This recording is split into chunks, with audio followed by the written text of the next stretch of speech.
on the beach, make sure you keep an eye to the sky because we have some nasty thunderstorms that are blossoming across areas of Lee County and really taking aim on North Fort Myers and downtown Fort Myers. As you can see on the radar reflectivity here, 27 cloud-to-ground lightning strikes in the past 15 minutes in this small corner of the area. And as you can see here, looking live from downtown Fort Myers, it is pouring. And as I mentioned before the commercial break, just a few moments ago, we did have a report of a viewer seeing a water spout over the Caloosahatchee in connection with the thunderstorm that's over the area right now. So as you can see, there's a real nasty one here that runs up along US 41 through North Fort Myers over neighborhoods like Island Vista Estates, Porta Vista, Horizon Village, and just west of Bayshore Commons, and then also extends just about to I-75 near like where the Walmart is by the Diverging Diamond, and then southward just to the west there of the Colonial Country Club. Now, one of the biggest impacts from this thunderstorm, apart from the frequent lightning, is hail. As you can see, there's two areas to watch for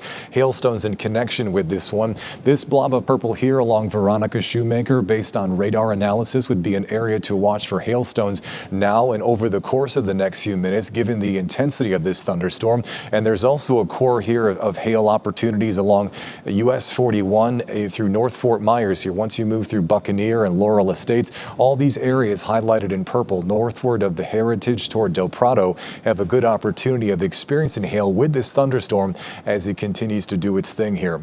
Now, when you lapse the radar for the past hour, you will find that this thunderstorm really isn't moving very fast, but the general motion should be for once it starts moving to move toward the west. So we'd be expecting it then in the next 25 minutes to start pushing this direction toward Jacaranda Parkway and Santa Barbara Boulevard in the northeast corner of Cape Coral as outflows in the prevailing winds attempt to push this one toward the west.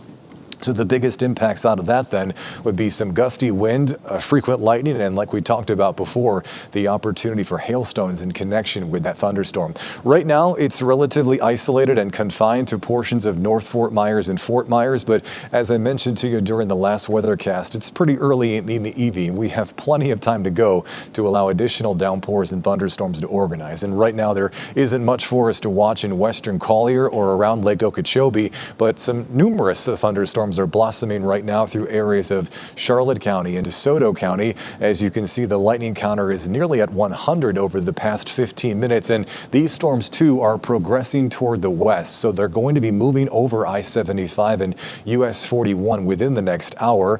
Based on where they are right now and how fast they're moving, we should see a heavier uptick in the rain over downtown Punta Gorda and through Deep Creek between 6:29 and 6:34, but there will be some rain arriving over those areas before the heaviest part moves through as you move through the next hour. On the northern half of this one, this too is moving toward the west, toward US 17, and should be over the Lake Susie area once we get past to 6:30 here tonight. So big picture, some impactful thunderstorms, just at least as of right now, still very isolated and confined to those neighborhoods in Charlotte and Lee County.